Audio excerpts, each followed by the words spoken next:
कि आदमी के जीवन में दो संबंध होते हैं और दो इच्छाएं होती हैं। एक संबंध उन हाड़ मांस के पुतलों से होता है जिन्हें हम भाई बहन पत्नी पुत्र का एक नाम दे देते हैं। हमने उनको बनाया नहीं, उसमें हमारा कोई योगदान नहीं। किसी को हमने पिता बनाया हो, मां बनाया हो, हमने कुछ नहीं बनाया, वे बन गए। कोई हमारा जबरदस्ती पिता बन गया, कोई हमारी जबरदस्ती मां बन गई, कोई हमारा दादी बन गई, कोई नानी बन गई। हमारी इच्छा से हमने किसी को पिता या पुत्र नहीं बनाया था। एक संयोग था कि हमने उसके घर में जन्म ले लिया और वे पिता बन गए या मां बन गए। और जिसको हमने बनाया नहीं तो उसके प्रति हमारा कोई उत्तरदायित्व भी नहीं है, जिम्मेवारी भी नहीं है। जब हमने उनको वचन भी नहीं दिया कि हम तुम्हारे घर में जन्म लूंगा, तो हमारा उनसे कोई संबंध भी नहीं है। उनका संबंध हमसे है, हमारा उनसे कोई विशेष संबंध नहीं है। एक सामाजिक उत्तरदायित्व जरूर है, और यह सामाजिक उत्तरदायित्व मनु ने सबसे ज्यादा हमें पथभ्रष्ट किया है। एक भक्ति मार्ग से, ज्ञान मार्ग से, चैतन्य मार्ग से हमें एक दूसरे रास्ते पर डाल दिया और हम विषय वासनाओं में, छोटेपन में, क्षुद्रताओं में, घटियापन में, लालच में, स्वार्थ में, दंभ में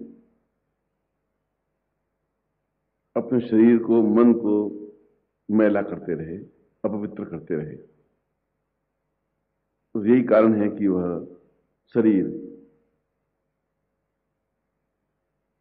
धीरे धीरे क्षीण होता जाता है।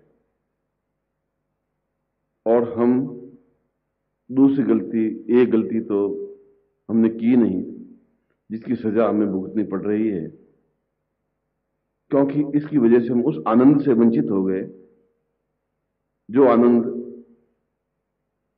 एक गुरु के सानिध्य में रहना था, गुरु के हृदय में उतरना था, प्रकृति के बीच रहना था, पर्वतों के बीच अटखेलियां करना था, हिमालय से गले मिलना था, मानसरोवर झील में प्रेम की नाव में घूमना था। उनसे हम वंचित हो गए। वह वास्तविक सुख था और हम उस चक्रव्यूह में उलझ गए जो हम चाहते नहीं थे, जबरदस्ती हम पर थोप दिया गया। और मनु ने एक समाज की कल्पना कर दी। मनु से पहले समाज जैसी कोई चीज नहीं थी, कोई समाज नहीं था। और मनु ने एक समाज बना करके एक पत्नी बना दी, एक पुत्र बना दिया, एक बाप बना दिया, एक भाई बना दिया, कहा कि आपस में पारस्परिक संबंध है। और हम उन मिट्टी के पुतलों को, जिनको खुद को ये ज्ञान नहीं है कि हम क्या हैं, जिनको खुद को ये ज्ञान नहीं कि हमारे जीवन का गंतव्य और लक्ष्य क्या है, जिनको यही ज्ञान नहीं है कि हम क्या करते जा रहे हैं, जिनको यही ज्ञान नहीं है कि हमारा मन कितना अपवित्र और मैला है, और जिनको यही ज्ञान नहीं है कि हमें क्या जीवन में करना चाहिए, वे केवल भागे जा रहे हैं, दौड़ते जा रहे हैं और जाते जाते एक अंधकूप में जाके गिर जाते हैं। चेतते नहीं है, सावधान नहीं होते हैं। और जो खुद सावधान नहीं है वह अपने बेटों को या अपने परिवार वालों को सावधान कैसे कर सकते हैं? उनके मन में दीपक जलता नहीं है, घोर अंधकार है। और उस अंधकार में वे एक व्यामूढ़ अंधे जैसे व्यक्ति होता है, वो टटोलता हुआ, ठोकरें खाता हुआ, सिर फोड़ता हुआ बराबर बढ़ता जाता है और किसी न किसी खड्डे में गिर जाता है। ठीक हमारा समाज, हमारा परिवार वैसा ही है, जिसमें झूठ, द्वेष, छल, कपट एक अंधों की तरह बराबर आगे बढ़ते जा रहे हैं। उनको खुद को पूछे कि तुम्हारे जीवन का लक्ष्य क्या है, उनको ज्ञात नहीं। तुम क्या चाहते हो यह भी ज्ञात नहीं। जिन चीजों की हमने कल्पना नहीं की वो चीज हम प्राप्त करते जा रहे हैं।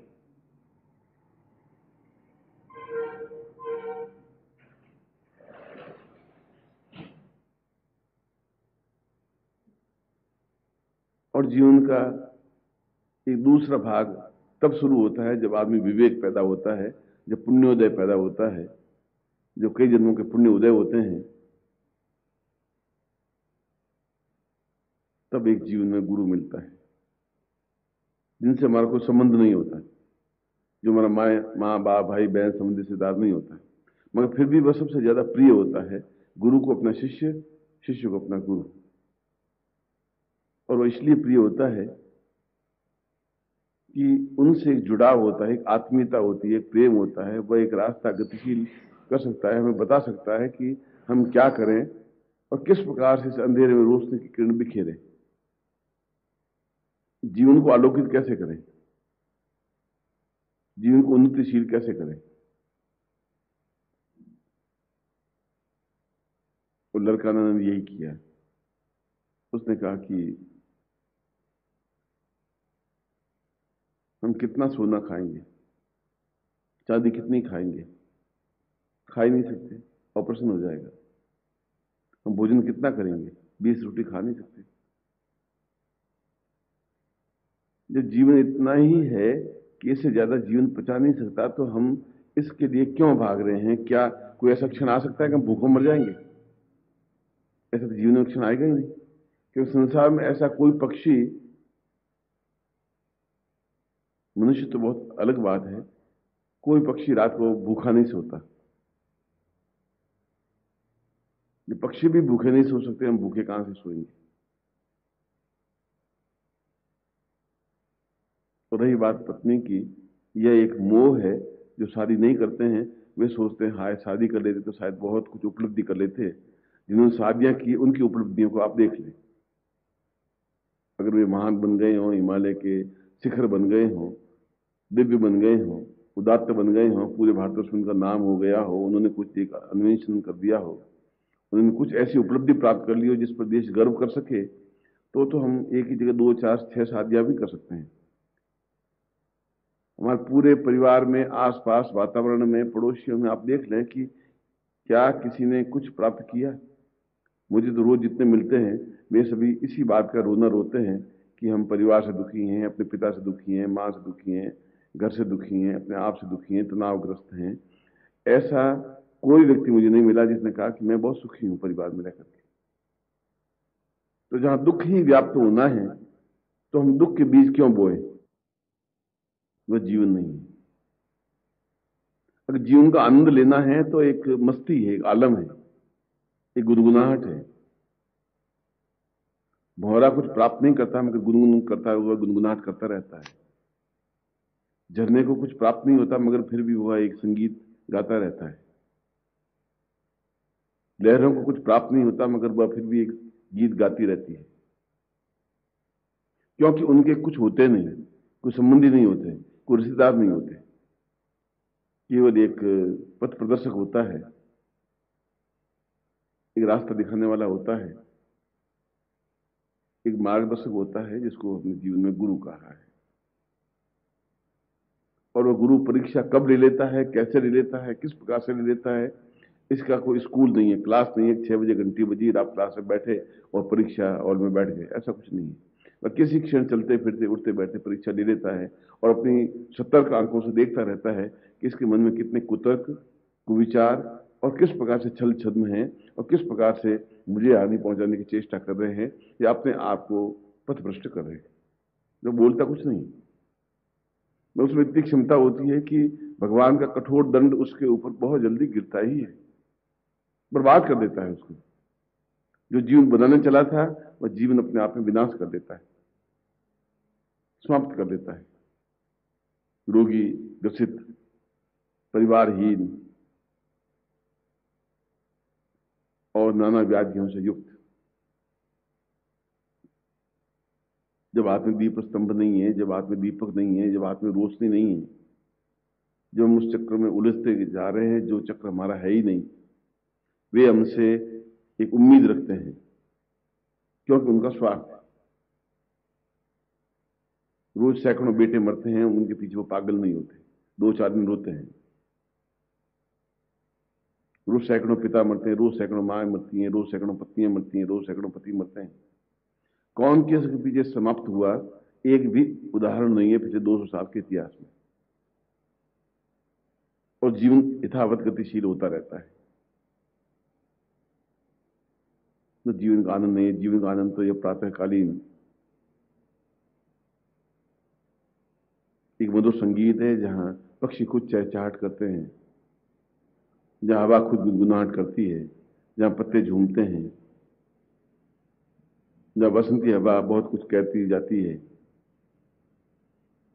और प्रकृति का प्रत्येक पौधा, प्रत्येक फूल, प्रत्येक पत्ती एक नवीन उमंग के साथ में एक गुणगान करती रहती है। यदि आप उन गुनगुनाहट को सुन सकें और सुनने के आपके पास कान हो, तो उनके पास गुरु शब्द के अलावा और कुछ नहीं होता। क्योंकि नानक ने स्वयं ने कहा है कि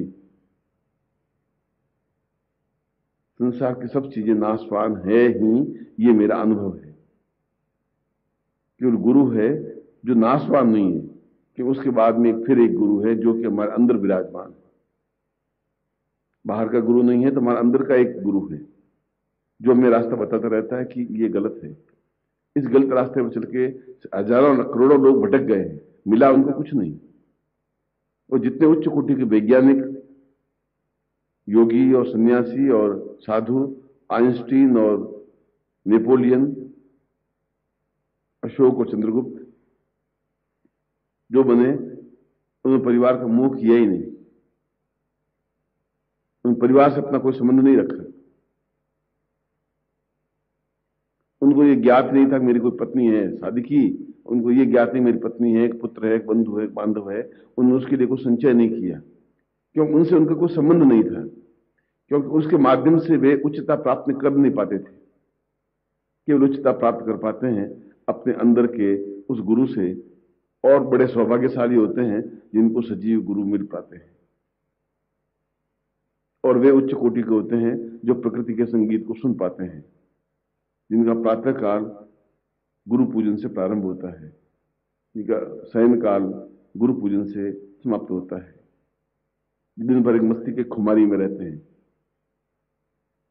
जिनके हाथों के 10 ज्ञानेन्द्रियां, कर्मेंद्रियां बराबर गतिशील रहती हैं। उनके लिए सोने, चांदी, हीरे, जवाहरात एक कांच के टुकड़े हैं कि उनके बटोरने वाले तो लाखों हैं, और बटोरने के बाद भी वो मरते ही हैं। और हम मरना नहीं चाहते और मरेंगे भी नहीं, जो हम उस रास्ते पर गतिशील हैं जिस रास्ते पर मृत्यु नहीं है, जिस रास्ते पर जीवन है, गुनगुनाहट है, छलछलाहट है, मस्ती है, एक आनंद है, एक तृप्ति है, एक पूर्णता है, एक सफलता है, एक श्रेष्ठता है। और आप उसी रास्ते पर गतिशील हैं। हो सकता है आज उसका मूल्य आप नहीं आंक सके, हो सकता है कि आपके अंदर अभी मैल हो सकता है आपने अपने चित्त को निर्मल नहीं किया हो सकता है आप छल करके अपने आप को महान समझते हो, मगर आपका छल, आपका झूठ तो सतर्क निगाहों से देखने वाला बराबर आंकता रहता है, भांपता रहता है। वो नहीं बोलता, इसका मतलब ये नहीं उसको ज्ञात नहीं है। उसको अगर वरदान देना आता है तो उसको श्राप देना भी आता है, बर्बाद करना भी आता है, और उसको पूर्णता देनी भी आती है, मगर वह अपनी सीमा का अतिक्रमण नहीं करता। अतिक्रमण कर लेगा तो फिर उसमें और आम आदमी में कोई अंतर नहीं रह पाएगा, और जिस जगह वो पहुंचा है वो आम आदमी फिर बनना नहीं चाहता। नानक का यही संदेश था। नानक ने कहा कि नानक दुखिया सब संसार, इस संसार सारा दुखी है। जो गुरु को भजत, राम को प्यारो, वही है जग में सार, नानक दुखिया सब संसार। जो गुरु को भजता है, हरदम गुरु को स्मरण रखता है, जिनकी उंगलियां गुरु के कार्य में व्यतीत होती हैं, जिनकी आंखें गुरु को देखने के लिए तरसती हैं, जो गुरु को देखते ही होठों पर मुस्कुराहट आ जाती है, जो गुरु के चरणों में अपने आप को समर्पित कर देता है, सुख उसको कहते हैं, आनंद उसको कहते हैं, तृप्ति उसको कहते हैं, पूर्णता उसको कहते हैं, दिव्यता उसको कहते हैं। और यह है तो आप उस एक्सपेरिमेंट करके देखें कि उसमें एक आनंद है, तृप्ति है, और फिर अपने दूसरे लोगों को भी देखें, एक बार घर जाके देखें कि वे लोग कितने दुखी हैं, कितने व्याकुल हैं। उनको पूछिए कि आपको कोई तकलीफ तो नहीं है, तो आपको 50 तकलीफें बता देगा। और आप कहेंगे मेरे पास तो कोई तकलीफ है ही नहीं, मैं तो मस्ती में हूं, मुझे कोई चिंता है ही नहीं, आराम से सुबह उठता हूं, स्नान करता हूं, भगवान के भजन से काम शुरू करता हूं, दिन भर मस्ती के आलम में गुदगुदाता रहता हूं और शाम को चादर तान करके आराम से सो जाता हूं। इससे बड़ा सुख जीवन का कुछ है ही नहीं। उसमें कर्म भी है और कार्य भी है। यह आपका सौभाग्य है, यह मेरा सौभाग्य है कि आप में धीरे धीरे आलस्य कम होता जा रहा है। मैं ऐसा नहीं कहा कि आपका आलस्य समाप्त हो गया है। जिसका आलस्य समाप्त हो जाता है उसके दिन और रात दोनों समान हो जाते हैं। फिर रात नहीं रहती, फिर दिन भी नहीं रहता है, फिर 24 घंटे उसके होते हैं। वो सोचता है कि शरीर तो घिसता रहता है, इस शरीर का मैं ज्यादा से ज्यादा उपयोग कैसे करूं, क्या करूं, किस प्रकार से अपने कार्य को पूर्णता दूं, जो मुझे कार्य सौंपा है उस कार्य को मैं संपन्नता कैसे दूं। क्योंकि बैठ करके, रो करके, खा करके, नींद लेकर के भी उस कार्य को संपन्न कर सकता हूं, मगर वह तो एक मृत्यु है। नींद अपने आप में आधी मृत्यु है, आराम अपने आप में संपूर्ण मृत्यु है। यदि आप सोएंगे, आराम करेंगे, तब भी वैसा ही सांस चलेगा। जब आप काम करेंगे तो शरीर वैसा भी चलेगा। काम से शरीर घिसता नहीं है, आराम से शरीर बढ़ता नहीं है। ये हमारे मन के एक मनोभाव है, एक न्यूनता है, एक घटियापन है, जिनसे हम उबर नहीं पाए। जब उनसे नहीं उबरते तो हमारा मन भी शुद्ध नहीं हो पाता। मन से शुद्ध होकर के आत्मलीन हो जाने की क्रिया उस लड़का नाम में थी जिसने गुरु के चरणों में अपने आप को रख दिया और आज वह प्रसिद्ध हो गया। उसका नाम हमारे होठों पर आ गया। ये छोटा सा प्रसंग है, मगर जीवन का एक सारभूत प्रसंग है। एक तथ्य है कि हमारे जीवन का उद्देश्य, लक्ष्य क्या है और क्या हम लक्ष्य की ओर बढ़ रहे हैं या खड़े हैं, क्या पिछड़ रहे हैं, क्या हम दौड़ रहे हैं। हमारे जीवन का लक्ष्य को प्राप्ति के लिए समय कम बचा है और हम उसका कैसे उपयोग कर पा रहे हैं। यह चिंतन, यह विचार, मैं आपको देखूं और आपके चेहरे पर मुस्कुराहट हो, आप मुझे देखें और मन में एक हर्ष उल्लास हो, आनंद और उमंग हो, वह जीवन का सारभूत तथ्य है। ऐसा ही जीवन आपको मिले, मैं ऐसा ही आपको आशीर्वाद देता हूं और कल्याण कामना करता हूं और प्रतिक्षण आपकी मुस्कुराहट के इंतजार करता रहता हूं। एक बार फिर आपको जैसे आशीर्वाद।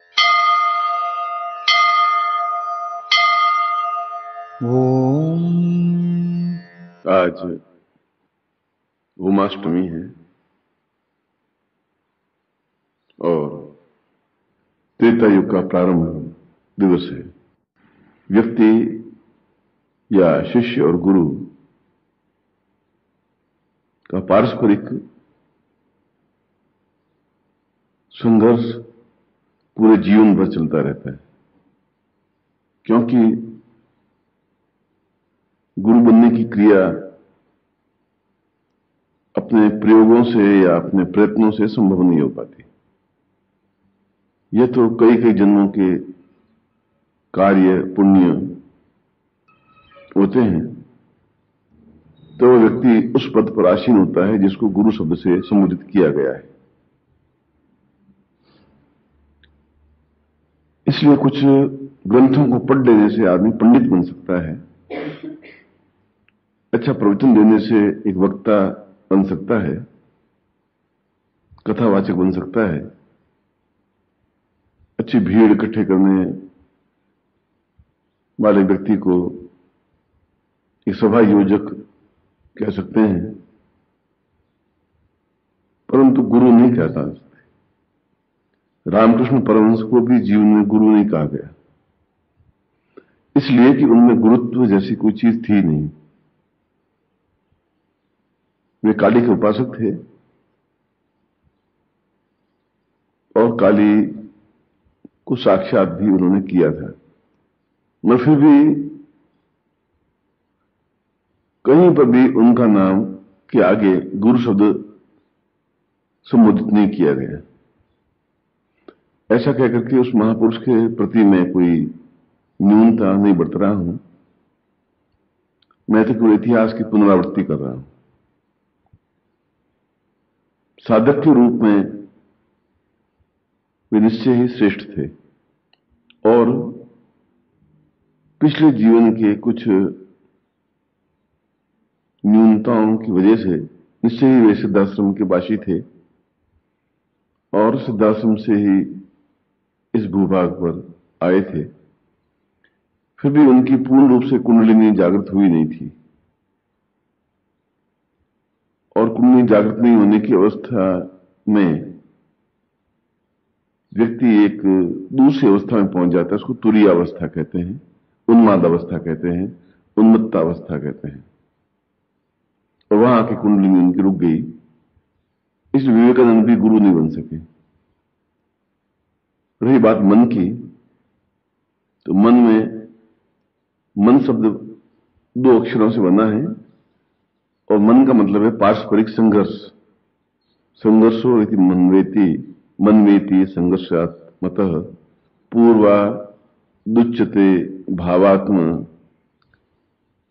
यह संवति सह पार्थव।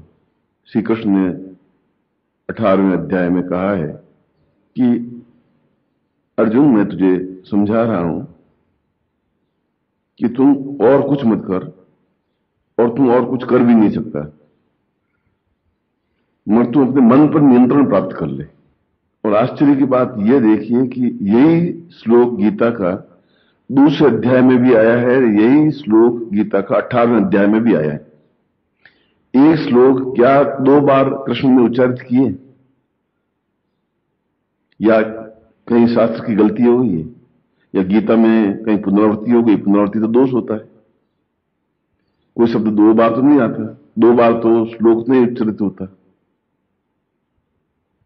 मगर गीता में फिर 2 बार ऐसा क्यों हुआ? वह 2 श्लोक में अंतर है। जहां 2 अध्याय में कृष्ण कह रहे हैं कि तू मन में स्थित हो जा, प्रज्ञ हो जा, मन पर नियंत्रण प्राप्त कर ले, मन को समझा ले, क्योंकि वह संघर्षशील है। मन का अर्थ है संघर्ष। यह मैं कह रहा हूं, अब मेरे शब्दों पर ध्यान दीजिए, क्योंकि मैं तुम्हारा गुरु रूप में तुम्हारे पास बैठा हूं, तुम शिष्य रूप में ही हो और यह संबंध तुम्हारा मेरा कई जन्मों का है और अगले कुछ जन्मों में भी रहेगा। यही श्लोक जब 18वें अध्याय में कह रहा है, तब कृष्ण कह रहे हैं कि तुम अपने मन पर नियंत्रण प्राप्त कर ले। यही बात दूसरी लाइन में कही है, 2 अध्याय में कही है, मगर वापिस वही बात बोल रहे हैं कि तुम मन पर नियंत्रण प्राप्त कर ले, उसके बिना तुम जीवन में सफलता नहीं प्राप्त कर सकते। और जीवन में कायरता के साथ जो मर जाते हैं वह जीवन नहीं कहलाता। यह मैं सत्य बोल रहा हूं, यह मैं पूरी क्षमता के साथ बोल रहा हूं। और कृष्ण ने 18वें अध्याय में पहले 2 अध्याय में कहा कि यह मैं बता रहा हूं। 18वें अध्याय कहा कि मैं ये सत्य और दृढ़ता के साथ कह रहा हूं। यह मूलभूत अंतर था। जब कोर्ट में एक न्यायाधीश के सामने जाता है तो शपथ खा कहता है कि मैं जो कुछ कहूंगा सत्य ही कहूंगा। इसका मतलब है वो अपने पूर्ण मनोवेगों के साथ में सत्य बात को कह देता है। कृष्ण ने कहा कि मैं तुझे समझाया था उस समय, मगर अब मैं तुम्हें बिल्कुल सत्य ही कह रहा हूं। यानी वो समझ गया कि अब मुझे इसके अलावा मेरे पास कोई वचन नहीं है, और जो मैं कह रहा हूं बिल्कुल सत्य है, क्योंकि प्रामाणिक है, इसलिए कि मैंने अपने जीवन में इस मन पर नियंत्रण प्राप्त किया है। और जो मन पर नियंत्रण प्राप्त कर सकता है वह गुरु बन सकता है। गुरु बनने के लिए कोई कसौटी, कोई पढ़ाई, कोई शिक्षा, कोई प्रवचन, कोई पांडित्य की जरूरत नहीं है। न कबीर कोई पंडित थे, न सूरदास जी ने कोई एमए पास किया था, न मीरा ने किसी प्रकार का वेद अध्ययन किया था। ये संत कहलाए, गुरु ये भी नहीं कहलाए। मगर शंकराचार्य ने केवल मन पर नियंत्रण प्राप्त किया। इसलिए यह संघर्ष जो मन का है, यह प्रत्येक शिष्य के जीवन में रहता है। यदि उसके जीवन के पाप हैं और जीवन का आनंद, जीवन की मस्ती इस संघर्ष में विजय प्राप्त होने की क्रिया को कहते हैं। मन एक बार खींचता है विषय की ओर, झूठ की ओर, छल की ओर, कपट की ओर, दूसरों के बहकावे में आकर के अपने आप को निराशा में धकेलने की ओर, और किसी का अहित पहुंचाने की भावना की ओर, चालाकी की ओर, धूर्तता की ओर। और ये सब अर्जुन ने किए पूरे 18वें अध्याय में। यही बात अर्जुन ने मक्कारी के साथ कहा कि हां तुम जो कह रहे हो मान लेता हूं, झूठ के साथ कहा कि अच्छी बात मैं खड़ा हो जाता हूं, मैं युद्ध करूंगा, असत्य के साथ कहा कि मैं पार्थ अर्जुन कृष्ण में तुम्हारी बात मान रहा हूं, मगर एक बार भी उठा नहीं, युद्ध के लिए समर्थ नहीं हुआ। उसने वे सारे उसके अंदर जो छिद्र थे, जो प्रत्येक व्यक्ति के मन में जो छिद्र होते हैं, जिनको पाणिनि ने व्यभिचारी भाव कहा है या संचारी भाव कहा है। संचारी भाव का मतलब है जो आते हैं और जा सकते हैं, वे संचारी भाव कहे गए।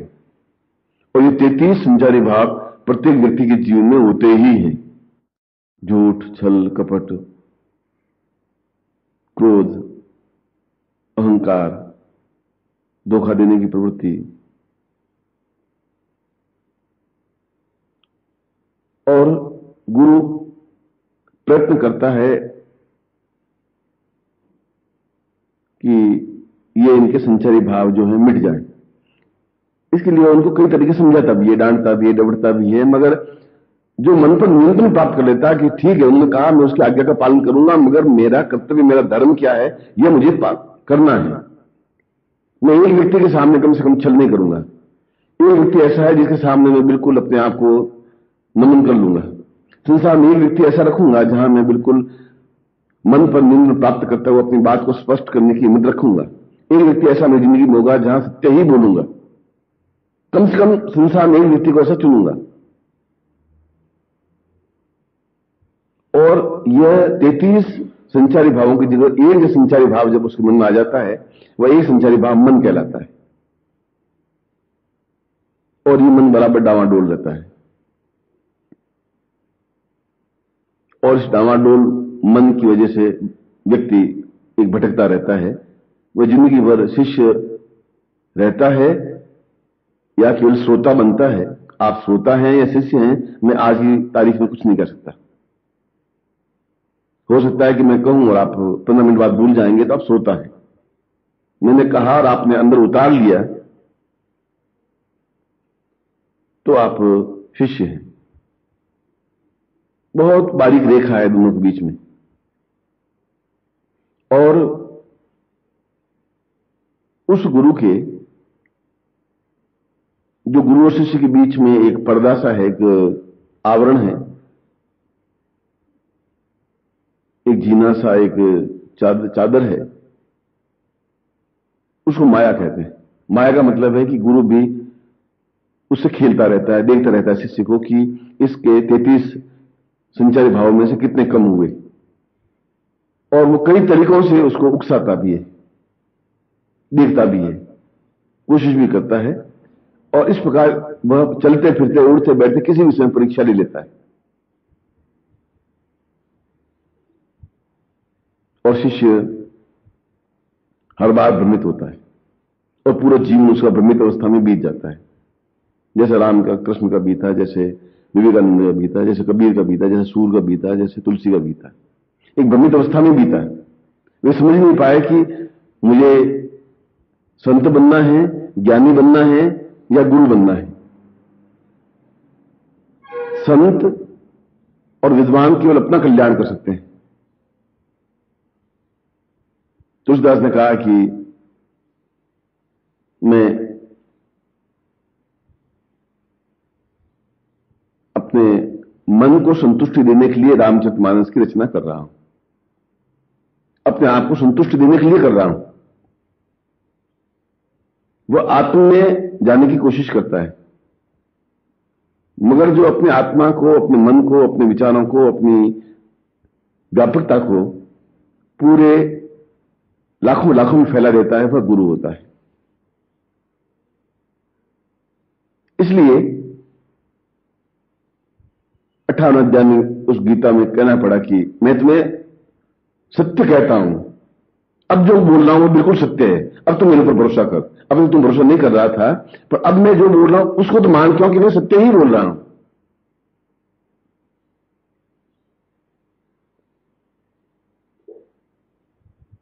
और आप लोग भी इस कसम कसम हैं, आप और हम दोनों।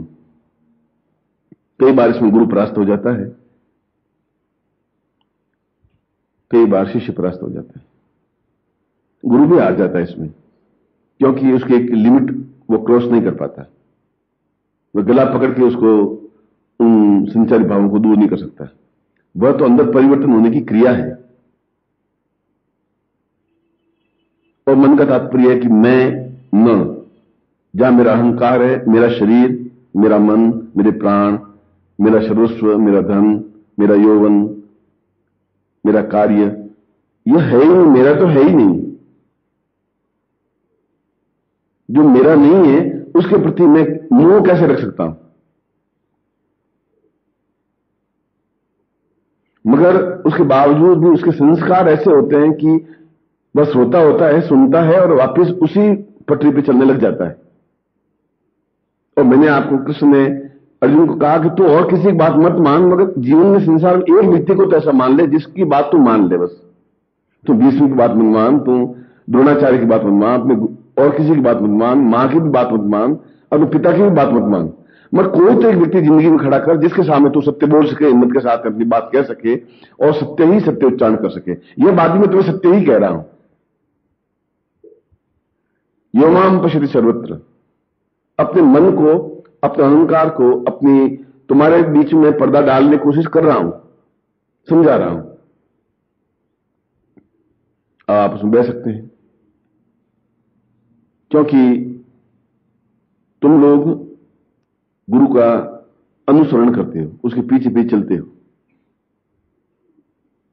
यह गलत है। तुम लोग गुरु की क्रियाकलाप को देखते हो, यह भी गलत है, क्योंकि तुम उसको नहीं समझ सकते, न अनुसरण को समझ सकते हो, न अनुकरण को समझ सकते हो। वह क्यों कर रहा है वह तुम नहीं समझ सकते। इसलिए नहीं समझ सकते कि उसके जीवन में सैकड़ों हजारों शिष्य होते हैं। किस शिष्य के लिए वो क्या कर रहा है तुम समझोगे नहीं। उस शिष्य की घटनाओं को तुम अपने ऊपर जोड़ नहीं सकते। कृष्ण ने अर्जुन को कहा, वह चीज दुर्योधन को भी सुनाई दे रहा था, उसमें कर्ण को भी सुनाई दे रहा था, मगर वो और भाव में ले रहे थे, अर्जुन कुछ और भाव में ले रहा था। इसलिए जहां मन स्थिर है कि मैं वहां जाते ही अपने जाने से पहले 5 मिनट पहले धीरे धीरे अपने संचय भाव को समाप्त करता हुआ 2 टूक स्पष्ट शब्दों में उसके सामने अपने आंख को खोल देता हूं। और जब व्यक्ति अपने आंख को पूरी तरह से खोल देता है तो मन हल्का हो जाता है कि मैंने अपनी जो गलती की, मैंने जो न्यूनता थी, मैंने सामने स्पष्ट कर दिया। अब उसके बाद में मेरा एक नैमित्तिक खत्म हो गया, मेरा जो कार्य खत्म हो गया, मुझे जो कहना था वह मैं कह चुका। अब वो क्या करेंगे वह उनकी इच्छा है, मगर उनकी इच्छा भी यही होती है कि वह उनको माया में इसलिए ग्रस्त करता है कि मैं उसको धक्के देकर देख लूं, 1 बार 2 बार 4 बार 10 बार धक्के दूं, हर बार धक्के देता हुआ देखूं तो सही कि ये आखिर क्या जीवन भर शिष्य बन सकता है या केवल सोता रहेगा। अगर सोता रहेगा तो उसको शिष्य बनाना अपने आप में पागलपन है, मूर्खता है। बगुले को रंग पोत करके या कौए को पोत पोता करके सफेद जग बना देने से वो हंस नहीं बन सकेगा, वह धुल जाएगा बरसात में। हंस तो हंस ही रहेगा।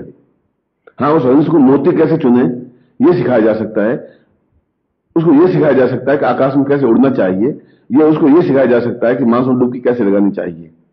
मगर कौए को हंस बनाया नहीं जा सकता, मगर बन सकता है यदि वह धीरे धीरे अपने मन के विकारों को धकेलता हुआ और यह समझे कि मेरा तो कुछ है ही नहीं, मन मेरा कुछ है ही नहीं, तो फिर मैं उसके ऊपर अहंकार करूं या उसको अपना समझूं तो क्या वह मेरे साथ चलेगा? कुछ है। विवेकानंद को एक बार आने में देर हो गई रामकृष्ण पार्वती के आसपास, उन्होंने आज्ञा दी। आज्ञा में, आज्ञा पालन में 1 सेकंड का अंतर कई युगों का अंतर होता है। कहा और किया वह यह गुरु से सीखता है। तो गुरु कहने से पहले 10 बार सोचेगा, शिष्य को करने से पहले सोचने की जरूरत नहीं है। यह अंतर है दोनों में। जब गुरु आज्ञा देगा 10 बार सोचे क्या इसकी क्षमता है, क्या मैं इसको कहूं 40 किलो वजन उठा, क्या मैं इसको कहूं 24 घंटे तो जागता रहे, 2 महीने जागता रहे? तो गुरु 10 बार सोचेगा।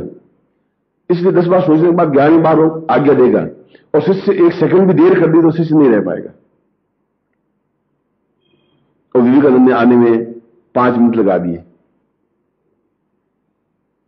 रामकृष्ण परमहंस ने कहा कि क्या बात है, काफी क्षण बीते, तुम विलंब से आए। विवेकानंद ने कहा मैं आपके सामने आने के लिए तैयार हो रहा था, कपड़े बदल रहा था, लंगोट बदल रहा था, चोला पहन रहा था, खड़ाऊ पहन रहा था, थोड़ा अपने आप को ठीक संवार रहा था।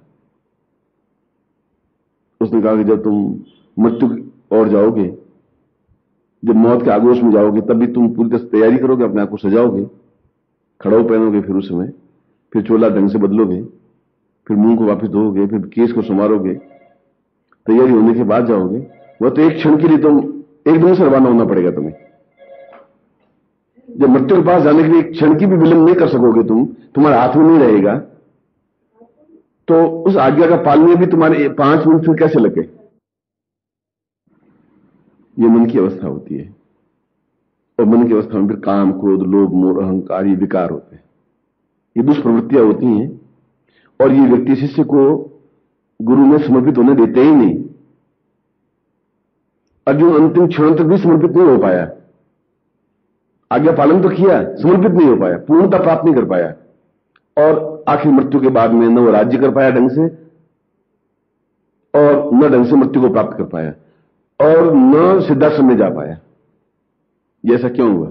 इसलिए कि पूर्ण रूप से समर्पित नहीं हो सका, पूर्ण रूप से अपने मन को उनके साथ जोड़ नहीं सका। और गुरु के साथ, गुरु बार बार आपको, गुरु है, उनकी ड्यूटी एक परीक्षा ले कि मैं परख लूं, थोड़ा टटोल करके देख लूं, ये कौवा है या अंश बन गया है। तो उसको कई बार उसको फटकारेगा, डांटेगा, आदेश देगा, रात को 1 बजे जगह के भी कुछ काम सौंप देगा, गाय चराने के लिए भेज देगा, घास मंगवाने के लिए भेज देगा, कुछ ऐसा काम सौंप देगा, 2 ऐसा वैसा काम सौंप देगा। उसमें उसका कोई स्वार्थ नहीं है। आपको स्वार्थ लग रहा है क्योंकि आप अनुकरण कर रहे हैं कि गुरु क्या कर रहे हैं, और फिर आप अनुसरण करने लग जाते हैं कि अच्छा उन्होंने ऐसा किया तो मैं भी ऐसा करूं, वो मिठाई खा रहे हैं फिर मैं भी मिठाई खाऊं। ये अनुकरण और अनुसरण दोनों ही बीच में गैप पैदा करते रहते हैं। ये माया है कि माया के यही 2 भेद हैं, जहां अनुकरण अनुसरण करते हैं, हम किसी का अनुरूप बनने की कोशिश करते हैं, वही गड़बड़ हो जाती है। हम जब मन में स्थित हो जाते हैं और अपने आप में स्थित हो जाते हैं कि एक व्यक्ति को मुझे चुनना है, उस व्यक्ति के सामने मुझे 2 टूक स्पष्ट रूप से अपनी बात को कह देना है, और उनकी आज्ञा पालन ही मेरे जीवन का एक अभिन्न अंग है। उसमें फिर एक स्वभाव बन जाता है उसका, फिर उसको प्रयत्न नहीं करना पड़ता, वो ऑटोमेटिक हैबिट बन जाती है। यहां खुजली आती है तो मुझे कुछ सोचना नहीं पड़ता, तुरंत मैं हाथ से खुजला लेता हूं। उसमें कुछ पलक झपकाने के लिए मुझे प्रयत्न नहीं करना पड़ रहा है। यह पलक झपकना अपने आप में ऑटोमेटिक क्रिया बन जाती है। जहां मन को, मैं को विसर्जन करने की क्रिया होती है, वहां शिष्य बनने की प्रारंभ स्थिति बनती है। जहां शिष्य बनने की क्रिया प्रारंभ होती है, तब उसके लिए बाकी सब कुछ गौण हो जाता है, आज्ञा पालन रह जाता है। मगर फिर वापस उसी जगह कि मेरा तो कुछ है ही नहीं, आज्ञा पालन किया, आज्ञा दी, मैंने पालन कर लिया, क्या वो पालन करना मेरा फर्ज था, धर्म था, मगर ये मेरा कुछ है नहीं। और ऐसा करने पर एक मन में छल और झूठ और कपट और असत्य और व्यभिचार और नीचता और न्यूनता दूर हट जाती है, और दूर हट के एक पूर्ण वातावरण जो होता है वो प्रेम का वातावरण बन जाता है। अंदर से जो भी निकलेगा वो सुगंधमय निकलेगा, एक ऐसा निकलेगा कि दूसरों को प्रेरणा देगा, दूसरों को उत्साहित करेगा, दूसरों को ऊंचा उठाने की क्रिया होगी। वह एक आनंद है, वह एक जीवन की मस्ती है कि जब हम किसी के प्रति समर्पित हों, और समर्पित होने का मतलब है कि अपने आप में उन संचारी भावों को बिल्कुल परे हटा करके समर्पित हों। 1 सेकंड के लिए हों, चाहे 10 साल में एक बार हो, मगर धीरे धीरे जब वो एक स्वभाव में फॉर्मेशन हो जाएगी, तब वो बिल्कुल शांत निर्विकार भाव से अपनी बात को स्पष्ट रूप से कह सकेगा। मेरी ड्यूटी मैं कहूं, वो उन्होंने पूछा या नहीं पूछा, जो मैंने देखा है, जो मैंने परखा है, जो मुझे आज्ञा दी है, जो मुझे कार्य सौंपा है, क्यों सौंपा है मुझे, यह मेरे सोचने की बात नहीं है, क्योंकि मेरा कुछ है नहीं, ये शरीर मेरा है नहीं, ये जीवन भी मेरा नहीं है, ये धन यश मान पद प्रतिष्ठा मेरी कुछ है नहीं, ये तो अपने आप आएंगी और चली जाएंगी। सैकड़ों लोगों को यश मिला, सैकड़ों लोगों को वापस बदनामी मिली, सैकड़ों लोगों को पद मिला, सैकड़ों लोग पद से नीचे उतरे, सैकड़ों लोग वीर कहलाए, सैकड़ों लोग मरे। तो ये स्थायी है ही नहीं। और जब शिष्य ऐसा नहीं कर पाता तो एक गुरु के मन में व्यथा पैदा होती है और वह गैप बना रहता है, एक डिफरेंस बना रहता है, एक संदेह बना रहता है, एक भ्रम बना रहता है। और भ्रम बना रहता है वह फिर गुरु अपने मन में स्थित हो जाता है कि अब इनके कर्म ही ऐसे हैं, इनको करने दीजिए। मैंने अपने से प्रयत्न किया, दूसरे अध्याय से प्रयत्न करते 18 अध्याय तक ले आया कृष्ण, पूरा इतना अंतराल बिताया और यहां तो भी कहा कि मैं कह रहा हूं ये सत्य है, अब मान जाता हूं, मैं सौगंध खा के कहता हूं ये सत्य है। और तब अर्जुन खड़ा हुआ। और मैं भी आज उमाष्टमी के अवसर पर आपको ये पूर्ण सत्यता के साथ कह रहा हूं कि गुरु माया का आवरण आप पर डालेंगे, डालते हैं, डालते जाएंगे। और आपके ये सारे 32 जो संचारी भाव हैं वे आज उमाष्टमी के दिन समर्पित हो जाने चाहिए, समाप्त हो जाने चाहिए, अग्नि में एक आहुति दे देनी चाहिए। और जो एक भाव रहे उस भाव को छल छद्म द्वेष झूठ कपट रहित जो अपना आत्मा है वह विसर्जित कर देना चाहिए गुरु के चरणों में, गुरु के प्रति। कोई पत्नी के प्रति समर्पित कर देता है, कोई धन के प्रति कर लेता है, मगर जीवन का आनंद प्राप्त नहीं कर पाते हो। इसलिए यह पर्व आज का दिन एक चिंतन का है, एक विचार का है, एक एहसास करने का है कि क्या मैं पूरे निश्चय के साथ सेवा कर रहा हूं या सेवा का ढोंग कर रहा हूं, क्या पूरी निश्चय के साथ आज्ञा पालन कर रहा हूं या आज्ञा पालन का ढोंग कर रहा हूं, क्या पूरी क्षमता के साथ गुरु के सामने सत्य बोल रहा हूं या सत्यवादी बनने का ढोंग कर रहा हूं। ये खुद ही विचार करें। और कभी कभी इस विचार में एक जीवन के 1000 जीवन बीत जाते हैं, तो कभी कुछ समय में ही वो अपने आप में पूर्ण रूप से सिद्ध प्रज्ञ हो जाता है, पूर्णता प्राप्त कर लेता है, अपने आप में लीन हो जाता है, अपने आप को विसर्जित कर लेता है। और अर्जुन विसर्जित हुआ, खड़ा हुआ, गांडीव लिया और अपने गुरु के ऊपर तीर चलाया, अपने दादा पर तीर चलाया, अपने पिता पर तीर चलाया, अपने परिवार पर तीर चलाए, क्योंकि उसको यह ज्ञान हो गया कि अब ये सत्य बोल रहे हैं, अब इसके बाद में तो कुछ भ्रम संदेह की बात ही नहीं है। अब मैं अगर युद्ध नहीं करूंगा तो फिर विजय प्राप्त नहीं कर पाऊंगा, क्योंकि ये मेरे है ही नहीं, ये मेरे साथ चल नहीं सकते। जो मेरे नहीं है उनके प्रति मोह होना भी नहीं चाहिए। 20 मुसलसैया पर पड़े हुए थे और मन में चिंतन था कि कृष्ण आए और एक क्षण के लिए मुझे मिले, और ऐसा विकल्प 3, 4, 6 दिन से चल रहा था। और एक दिन रात्रि को आधी रात के समय कृष्ण उसके पास पहुंचे। विष्णु ने कहा कि आधी रात के अवसर पर आप, उसने कहा कि तुम 6 दिन से मुझे याद कर रहे हो और तुम्हारा मन छटपटा रहा है, न तुम जीवन जी पा रहे हो न तुम मृत्यु को जी पा रहे हो, दोनों बीच में तुम झूल रहे हो, इसलिए कि तुम कभी मन स्थिति में आ ही नहीं पाए, एकाग्र नहीं हो पाए, कभी मुझे समझा ही नहीं, कभी मुझ में विसर्जित हुए ही नहीं, कभी मुझ में केंद्रीभूत नहीं हो पाए, कभी अपने आप को समर्पित किया ही नहीं। इसलिए वह सब दारुण व्यथा तुम झेल रहे हो, क्योंकि इस पूरे परिवार के तुम एक पितामह हो, मगर वह एक ढोंग, वह छल, वह झूठ, वह पाखंड तुम्हारे साथ चलता रहा और यह दारुण व्यथा तुम्हें भोगनी पड़ रही है। भीष्म की आंखों में आंसू आ गए कि वास्तव में मैं धर्म की आड़ लेता हुआ झूठ बोलता रहा, द्रौपदी का चीरहरण होता रहा और मैं आंखें नीचे झुकाए बैठा रहा, दुर्योधन कुटिल नीति अपनाता रहा और मैं चुपचाप सुनता रहा, और मैं आवरण सत्य का लेता रहा कि मैं सत्य बोल रहा हूं या मैं पांडवों की ओर हूं या पांडवों का नमक खाया है, मगर कभी आपके प्रति पूर्ण रूप से समर्पित नहीं हो पाया। मगर अब क्रिया क्या है, अब क्या करूं? क्या मैं इस प्रकार से दारुण व्यथा झेलता रहूं? और उसी समय 1 सेकंड में कृष्ण ने अपने पैर का अंगूठा उनके ललाट पे लगाया और आधे सेकंड के बाद वापस मुड़ के रवाना हो गए। उसने कहा भीष्म मुझे वापस कल की तैयारी करनी है, पांडवों की व्यूह रचना करनी है, क्योंकि मुझे युद्ध में विजय उनको दिलाना है। तो जब तक वह दीक्षा नहीं हुई तब तक वो मन को एक नियंत्रित नहीं कर पाया। बट जब देखा कि अब उनका अहंकार विगलित हो गया है, तब कृष्ण पहुंचे। अब ये पश्चाताप कर रहा है, अब 6 दिन से इनकी आंख में आंसू बह रहा है। अब ये हर बार ये क्षण सोच रहा है कि मैं गलती कर रहा हूं, गलती की है। हर बार ये सोच रहा है कि मुझे कृष्ण में समर्पित होना चाहिए था, मैं नहीं हो पाया। हर बार अब ये सोच रहा है कि मैं कृष्ण को पहचानना चाहिए था, मैं नहीं पहचान पाया। अब इसका मन डुल रहा है, और अब डुल गया है, अब मुझे इसको दीक्षा दे देनी चाहिए, अब इसको शिष्य बना देना चाहिए। अब इसका आत्म में केंद्रित हो जाने की क्रिया आ गई। और वही भाव गीता में उन्होंने 18वें अध्याय में कहा था, और वही चिंतन आज ओमाष्टमी का पर्व पर है। हम क्या थे, क्या हैं और क्या बनेंगे, ये चिंतन का अवसर है। क्या है, ये आपकी भावना इच्छा है। क्या बनना चाहते हैं, ये भी आपकी भावना इच्छा है। मगर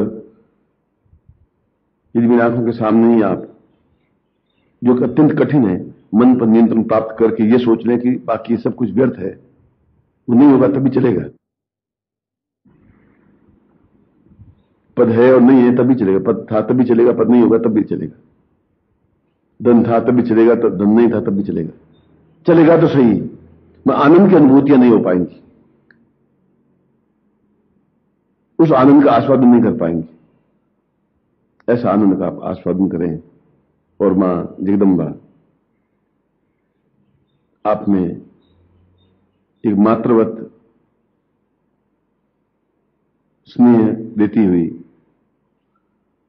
आपके विकारों को दूर करें, और आप पूर्ण रूप से लीन होते हुए आपकी जबान से केवल एक व्यक्ति के प्रति और उनके सामने सत्य शब्द ही निकले, चाहे कितने कटु हो, चाहे उनके प्रति द्वेष की प्रवृत्ति भी हो, कि मेरे आपके प्रति ऐसी प्रवृत्ति रही है, मगर अगर मैं विगलित हो रहा हूं,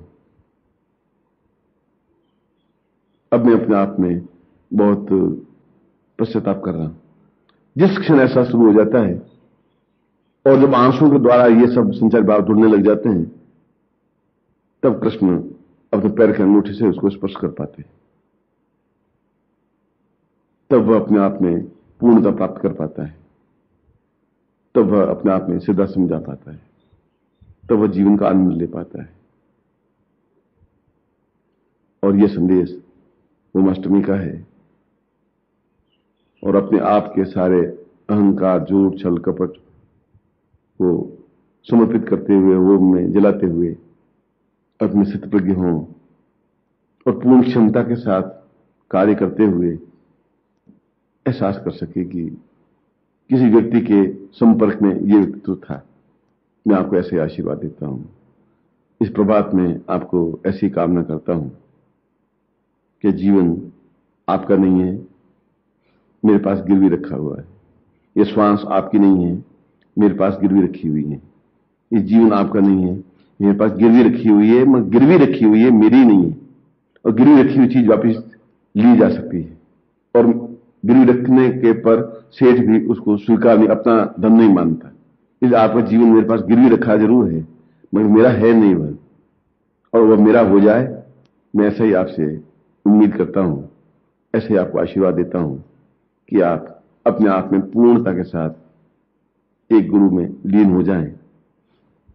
और जिसने ऐसा हो जाएगा, शायद उस दिन मेरे मन में बहुत संतोष की प्रवृत्ति पैदा होगी, एक आनंद का उद्रेक होगा। और जब नीचे पूरे परिसर में तुम्हारे चेहरे से, भावनाओं से, विचारों से, शब्दों से, जबान से एक प्रेम में वातावरण बन सकेगा, शायद उस दिन मुझे सबसे ज्यादा एक आनंद और श्रेष्ठता मिल पाएगी। मैं आपको फिर एक बार इस शुभ अवसर पर आशीर्वाद देता हूं, कल्याण कामना करता हूं। ओम